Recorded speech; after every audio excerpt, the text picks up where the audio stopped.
Good afternoon.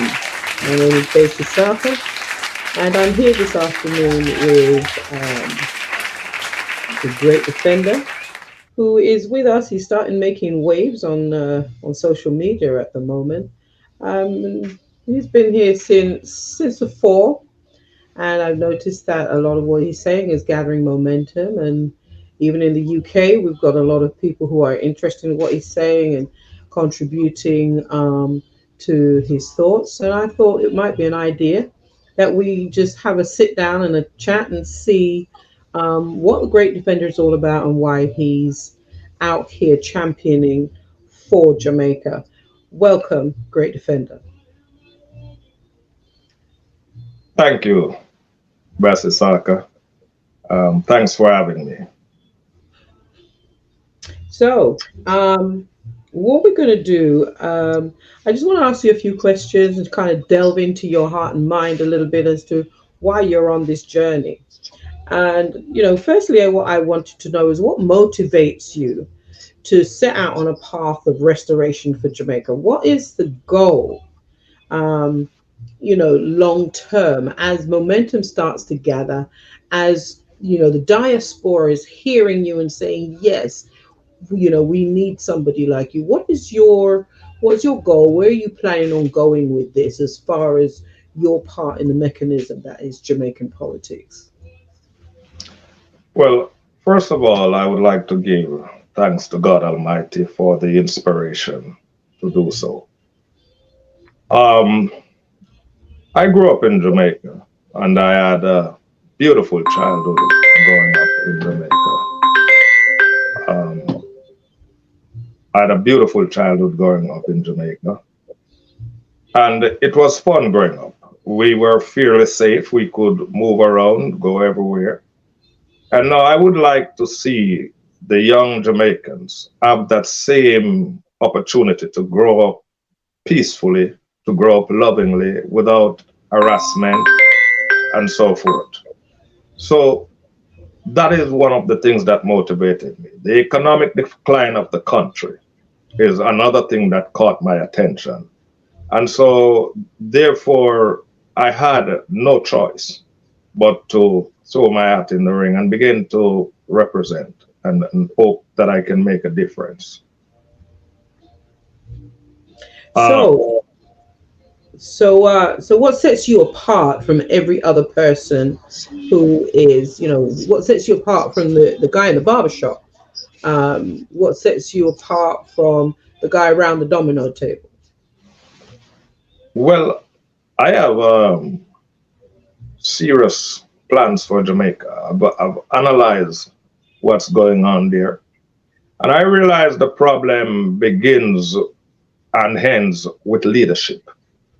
And I don't know if the guy in the barbershop would want to see the replacement of the present leaders in the country, but I certainly want to see new leadership in Jamaica. Leadership with accountability, leadership that is honest, that does not cherry pick the people that they want to lock up and the people that they want to go through. I mean, we have a country to save. And therefore, the guy in the barber shop has better understand that we need his help also. The guy in the supermarket, we need his help also. Because all of us will have a role to play in the new Jamaica. We have to save the country.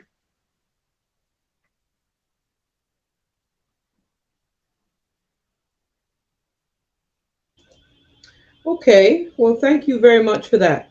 Um, what experience and training and education do you have that would make you a viable contender in the political arena? Well, the term education is relative, but my answer to that would be that I'm a fairly well educated man. The people that are there who claim to be educated people with all the initials behind their name, they are currently making a mess of things. And therefore, it can't get any worse. So even if someone was to come along who doesn't have the formal education as they do, I'm sure they would do a better job. We can look back to men like Marcus Garvey, who a lot of people would know was not a man who were in the universities, but he was one of the wisest men for the past 500 years, we can say.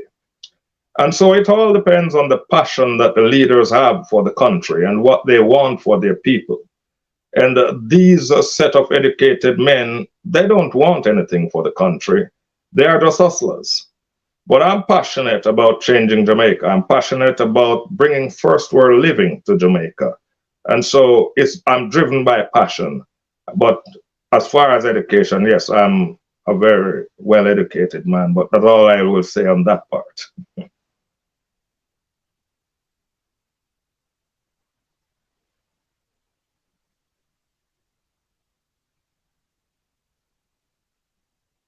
I'm not hearing you there. I lost you there. There you go. Technology for you. So I was agreeing with you there that many of the people who have made the most impact in the world have been people who were not initially um, academic achievers, but they were people with heart and tenacity and just a love for what it is they were doing. So, yes, I agree with you very much in that academia is not always the answer. You can have some very much educated fools out there. So, um, tell us a little bit about, what investments you have in Jamaica. What connects you to Jamaica right now, apart from the fact that you were born there? Well, I have lots of relatives there in Jamaica still. I have invested in a little real estate there as well. So, there is something that connects me to the land in Jamaica. And the culture, the living of the people. I am passionate about seeing my Jamaican people live up and to do better. I'm passionate about assisting in the reculturing of our people and to have the mindset of most of our people change so that we can have a better country. And it starts in the mind and hearts of the people. And if the leaders are not able to, motivate and inspire people to see things and view things differently, then somebody has to do it. So I'm passionate about that. I'm very well connected to Jamaica. Like I say, I've, invested there. I've invested in real estate a little bit. And I have lots of lovely relatives and family members there that keeps me connected to Jamaica. Right. Okay. One of the things that, when we look at our children, we always want them to have better than we had. So, it's always very nice if we can give back into the community that we were raised in order for the children to really enjoy the country. So, having talked about family and things, raising awareness to expats is one thing, but being part of the community that you speak of is quite another. How do you plan to gain the trust of the locals from your comfortable home in foreign, as it were? Well, that's a very good question. Now, as far as gaining the trust of the locals, I can tell you one thing. The locals I've spoken to do not trust the present leaders in Jamaica. Okay. Secondly, the people are looking for alternative. The problem is that they have not seen suitable alternatives. I am willing to give up everything in foreign, as we would speak, to represent my people in Jamaica. Because the people needs the leadership that will lead them to greener pastures. Um, I will gain their trust, and I'm beginning to gain their trust already because the power of social media is already at work. I'm very well connected down there through the different social media entities. But I'm willing to be feet on the ground, so to speak, and I'm willing to put aside everything in the United States in order to lead my people to a better future. Great. Um, so let's go a little bit more into into your policies a little bit. And I like to listen to your posts. And I hear you speaking on several aspects of what is wrong with the governing of the country. Are there aspects that you are more passionate about than others? Why? What are they? Well, yes.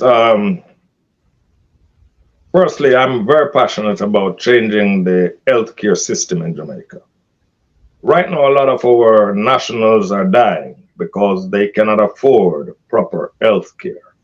And so we have to have a robust healthcare system that each Jamaican can have an health card, that they can go and get the proper health care that they need.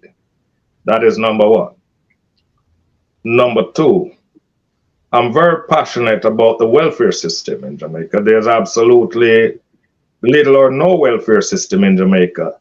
We have many fatherless children and motherless children in Jamaica. Some of the fathers have died, some have migrated, some have just left home.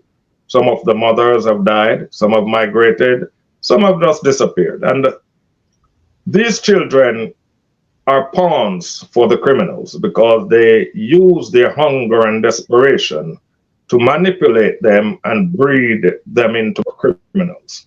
And so, if we have a robust healthcare system, not healthcare rather, but welfare system, so to speak, then these children can be fed on a daily basis. And I always say this, if the criminals can feed the children, the government can do a better job at it.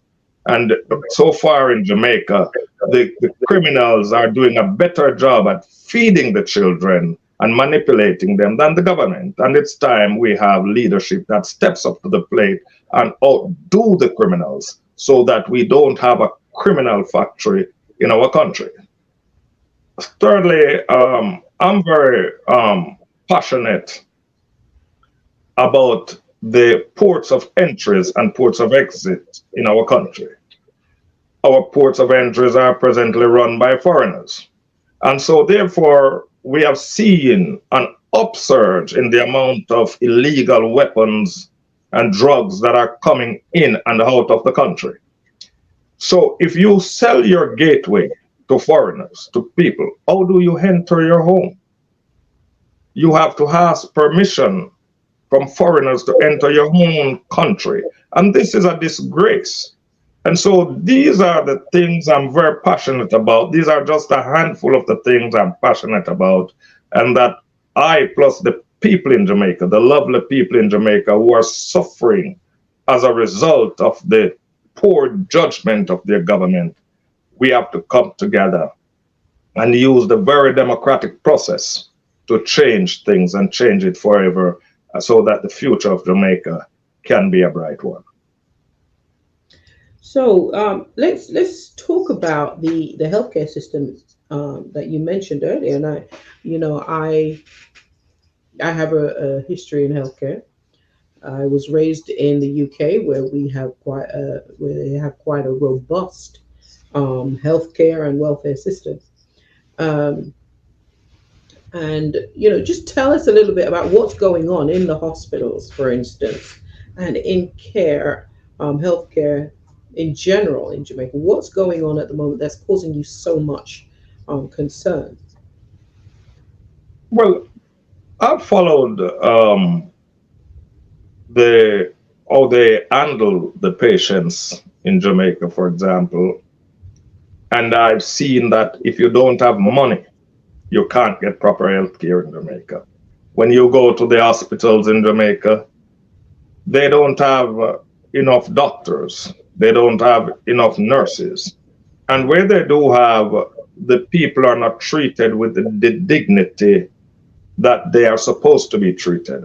These are nationals, these are Jamaicans, and they are not treated like human beings in some of these public hospitals. That's number one. We need more hospitals in Jamaica. For a country where violence is on the rampage, you need a lot more hospitals in Jamaica, or even mini hospitals or huge clinics to at least stabilize people when they are sick. Right now, when you get, say, shot or chopped in Jamaica, if you don't have money with you, sometimes the doctors don't want to look at you. Our people deserve care. They deserve to be treated like human beings. They deserve to be treated with dignity. And so this healthcare system is so rotten that people have to make 6 months appointment for emergency. You have a condition where you need a surgery right away, and you're put off for 6 months, and then when you wait the 6 months and you go to the hospital, you're put off for another 6 months.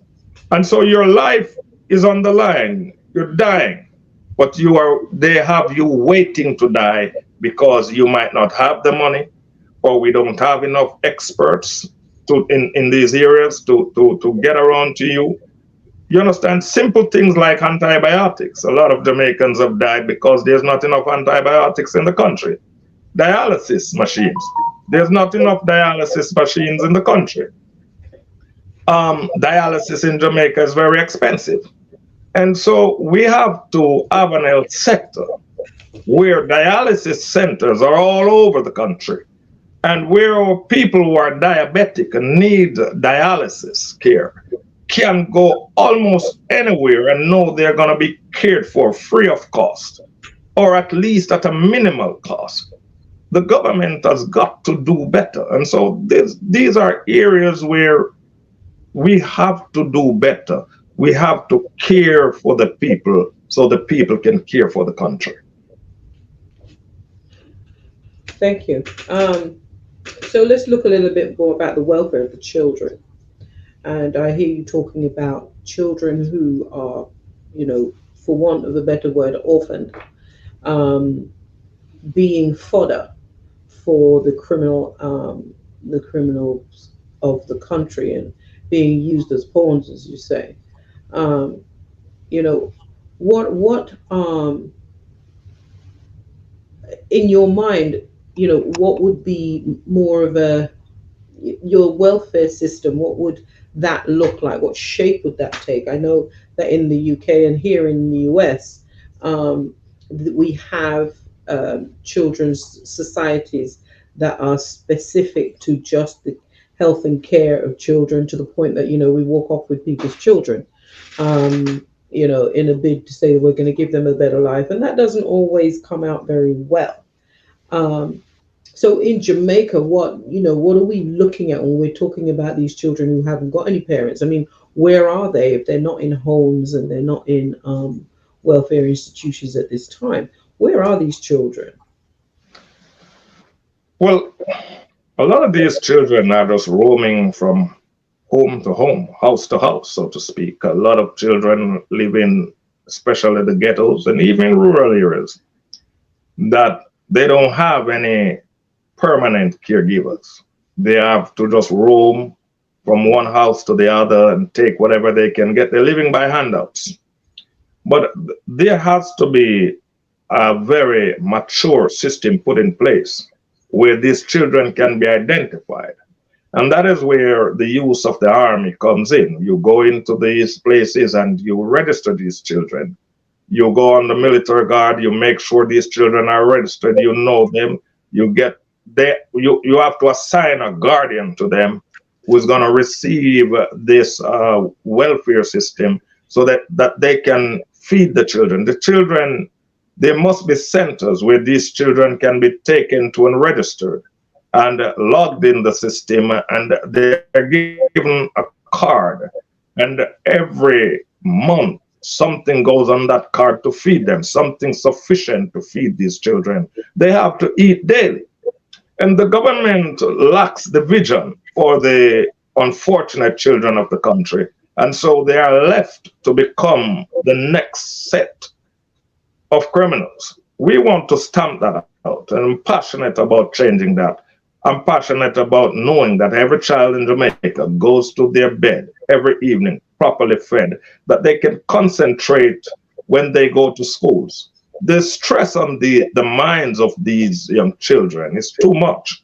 They go to school and they are bewildered. They are thinking of where the next bite is coming from. Government has got to change that. The country needs to be big brothered into first worldness, if I might put it that way. All right. I hear you. It's a very poor situation when a country has children that are not being looked after, because at some point the adults are going to become the elderly and not be able to contribute, and they are going to need to be looked after, and the children that are out there running around at the moment are the ones that we'll be looking for. So I thank you for that. And going back to the ports of entry, it's very important. You have to have the keys to your own home, and so I hear that very much, and I'm sure that others feel the same way. So I thank you for that. Um, so I'm loath to bring up other countries when talking about Jamaica. I mean, obviously Jamaica is who she is. Um, but for perspective's sake, do you have any data from other places that have utilized the strategies that you outline in your posts, and have had positive outcomes? I mean, can you give some examples of this? And what makes you think that your strategies will work? I think we're frozen on screen somehow. Yes. Okay. Could you rephrase that question, please? Okay. So, I don't really like to compare apples and oranges, right? I like to compare apples with apples and bananas with bananas. But Jamaica is quite unique. Her size, um, and at the moment, the definite problems that she has at the moment. Um, so in order to get an understanding of where you're coming from with your strategies, I'm asking, um, if you have any data from other places, other countries, other communities, that have utilized the strategies that are similar to your thought processes, and have there been any positive outcomes? And can you give us examples, for instance? Okay. We don't have to look very far for that. We can use El Salvador as an example, which El Salvador was once the most violent country in the Western Hemisphere. And since they have had a change of leadership and people, the laws are put in place to counteract crime and to solve crime, they have moved from an astonishing about 6,000 murders per year, and they are well below 1,000 per year right now. If my memory serves me right, they're about 600 to 700 murders per year, or I've heard of statistics as low as 500. And so that's a huge decline in murder in one country that was the murder capital of the Western Hemisphere, if not the world. In Colombia, things have improved significantly because they have put laws on the books that have deterred a lot of the crime in that country. And that country has seen also steady progress in as a result of the measures they have put in place to stamp out crime. We know we will never be able to solve all crimes or to reduce crime to nothing. But certainly, the less of it you have to deal with is the better for us all. And so in Jamaica, we need drastic measures to deter criminals, and we need drastic measures to punish the criminals. That is why I insist we have to take drastic measures to make our country a better place. So that leads me very directly into my next question. Because in your post, you offer some real radical strategies to bring about change in Jamaica, and one could almost call it dictatorial. And what's your rationale? I mean, I understand drastic times call for drastic measures, but what's your rationale behind using such? Um, I've heard the word harsh being used, related to your thought processes and your strategies and how to bring about a change in Jamaica. What's your rationale behind that? Well, you don't take a man who commits 10 murders, slap him on the wrist, and send him away and tell him not to do it again. Such a man who's heartless enough to go around murdering people for his living must be dealt with harshly. There's no nice way of dealing with fellows like that. Um, they have to be made examples of to deter others from wanting to be criminal. As it is right now, people, young men in Jamaica, are aspiring to be criminals because it seems to be rewarding and it seems to be cool and it seems to bring them respect, love, and affection. But all of that has got to change when you put the more drastic measures in place. If you have, for example, public hangings, it will deter people from wanting to become criminals. And it might sound harsh. It might seem like, oh, it's a little archaic or cavemanish, if you might put it like that. But when they go out to murder innocent people who have never called them a bad name in their lives, someone who has never known them. For example, you have people coming from abroad and someone is paid money to kill that person, just to kill that person. Now, if such a man is caught, how do you think we should deal with it? I mean, oh, give me a proper measure other than hanging that such a man should be dealt with. And if he's hanged, he should not be hanged in private. Because when the others see this is what happened to you when you get involved in crime, they will not want to be involved in crime. As it is right now, Jamaicans are aspiring to be criminals. The young men want to be criminals. They glorify in killing. And this is a kind of mindset that has to change. And it can only be changed when you make a proper example of those that are leading them, inspiring them, and motivating them towards being criminals. I can hear the passion in your voice, and it's awful, and I think that's such a minimalist word to use. But when expats can't go home because they're afraid of being killed, or when people are sending their money down to buy houses, make houses, build houses, whatever, and the money is being waylaid and all the rest of it, and when children are being scooped up off this road and raped and killed and all the rest of it, there definitely does need to be some punitive strategies in place that are going to hit hard on the people who are getting involved in all of this. And I hear your passion, and I know so many others feel the same way. Um, and so far, we've delved into the heart and the mind of the great defender, and we've talked about some strategies.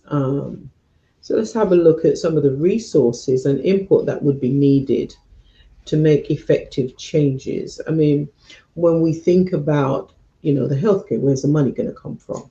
When we think about the welfare system, where is the resources as far as human resources are concerned? People who are going to man these places, the buildings, where are we going to, how are we going to resource a lot of these strategies? Just give us an idea. I can understand that at this point, there are no hard and fast answers to these things, but just explore with us where you feel that these resources can come from to meet some of the needs of the country at the moment. So if you just give us a little bit about that, the strategies and resources and the input that would be needed. Okay. First of all, we have to learn to use what we have before we get what we want. And we have a lot of Jamaicans that are currently unemployed. And if there's one thing I can tell you about Jamaican people, most of them are smart.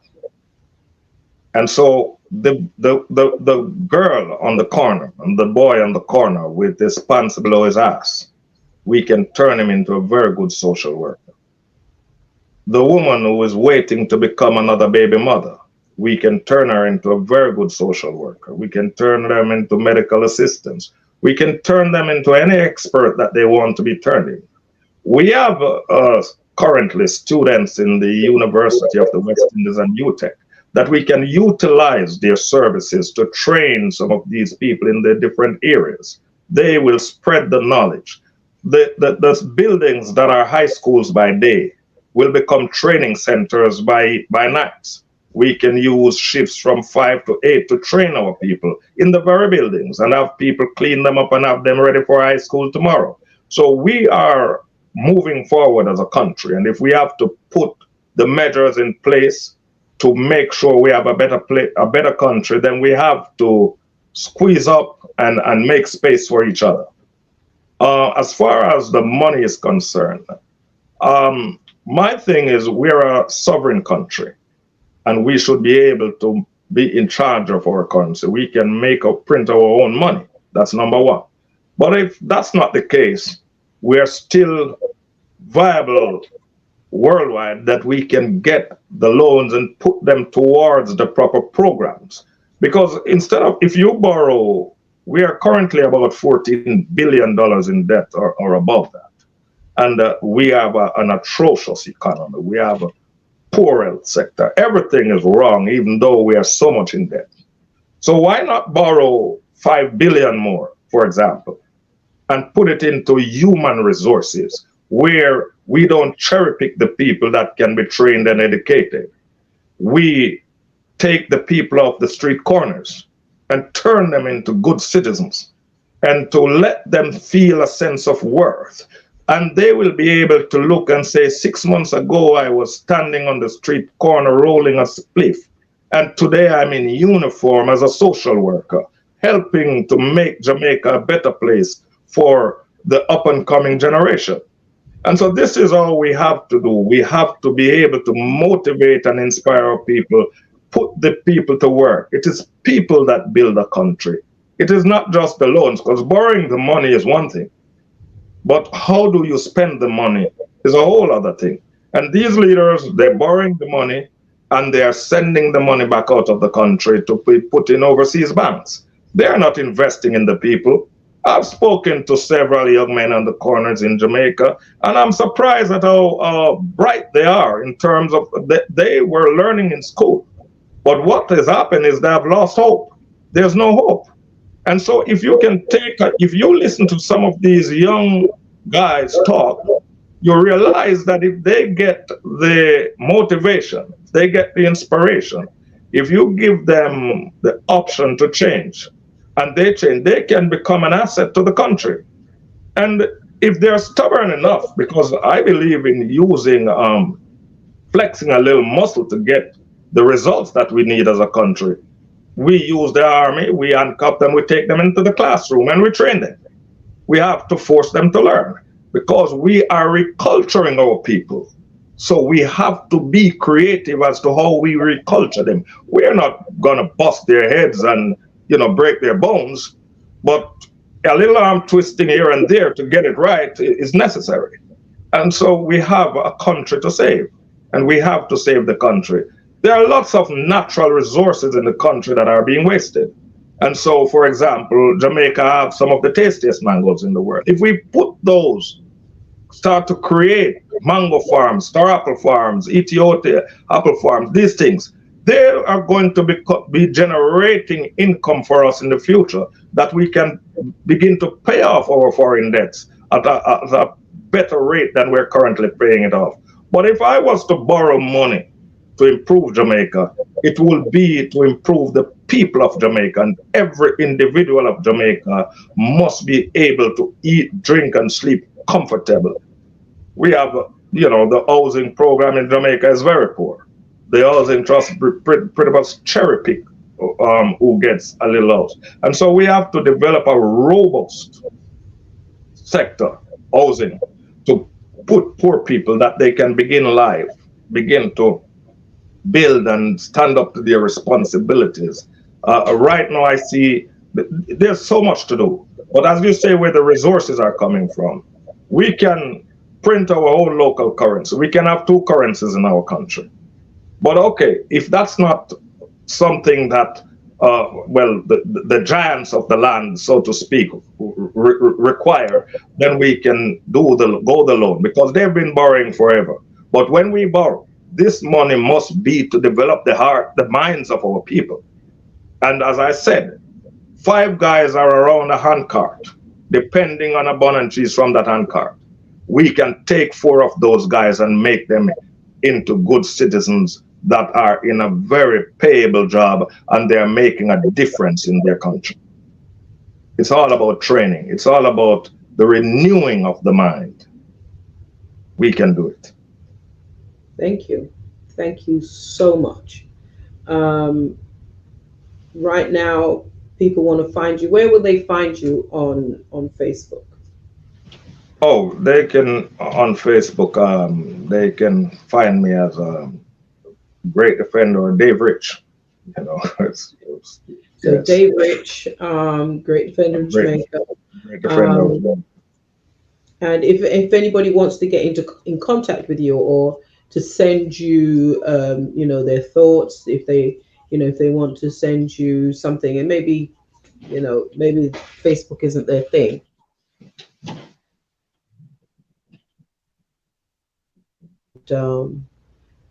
Is there anything like that? Well, I'm also on YouTube. You can go on YouTube and they can find me on YouTube as well as the Great Defender of Jamaica. Okay. And Jamaica Patriotic Alliance. I'm all over the place. I'm on Instagram, the Great Defender. Mhm. So I can be reached, and if they leave a message, I'm sure we'll get back in touch with them, and we can take it forward. But I can be reached, even on Facebook, YouTube, Instagram. I'm there.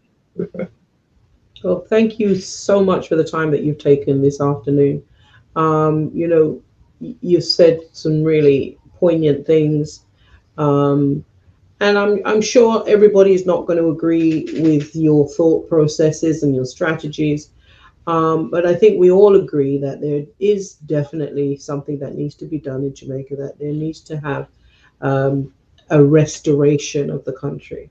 And I'm so glad that people like yourself are standing up to be counted, and that you are prepared to do the work that is necessary to make inroads into bringing back to the Jamaica to the island that we know and love. Once again, thank you so much, Great Defender, for sitting in with us, and we look forward to hearing from you, and hopefully do another interview with you as things start to gain momentum. Thank you so Thank much. you. Thank you very much for having me, and God bless you. Thanks a lot.